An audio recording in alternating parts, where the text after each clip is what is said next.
Have you ever looked at the 6,000-pound, three-row, four-wheel drive Nissan Armada and thought, dang, I need to get that thing on a racetrack? You have?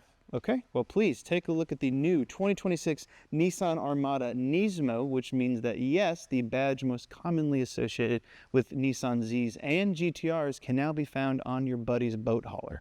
Now let's talk about it.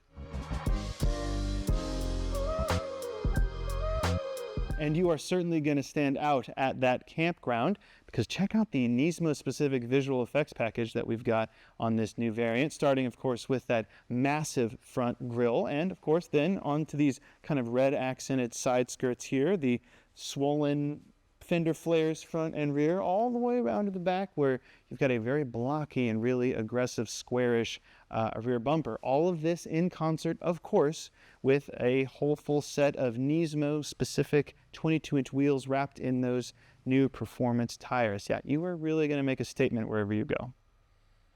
Now, we definitely do have more power. In this case, the Armada's standard 3.5-liter twin-turbo V6 now is up 35 horsepower for a total of 460 horsepower. And that's pretty good, but not entirely unexpected, given that the Armada's platform mate, the Infiniti QX80, which has the same 3.5-liter twin-turbo V6, has a standard 450 horsepower. Why the kind of only small difference between the NISMO and the QX80?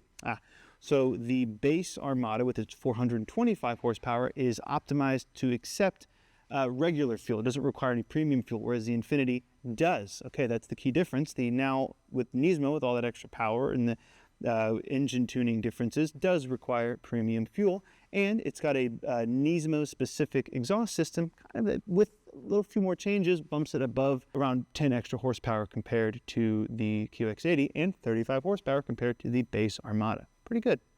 Well, on the inside, it's kind of as we expected. For the most part, it's the Armada that we already know and pretty much like. It's a nice place to spend some time. Tell you this, I hope you like red because the NISMO Armada, or the Armada NISMO, comes standard with, well, a lot of red accents everywhere. You got red seat belts, you got some red seat inserts here with this nice suede material. You've got red stitching. Now, if you purchase the Armada NISMO specifically for style and not so much the extra performance, and you're hoping that this has the same level of capability as, let's say, a base Armada would, you're mostly in luck. You've still got the same amount of space in here, 3 rows. You've got the captain's chairs in the second row, at least in this trim-in configuration. You've got real deal actual four-wheel drive with auto modes in 4 high and 4 low. You've got terrain modes, including all sorts of inclement weather and tow modes and everything like that. Speaking of towing, you can tow more or less the same as a standard Armada, which is pretty great.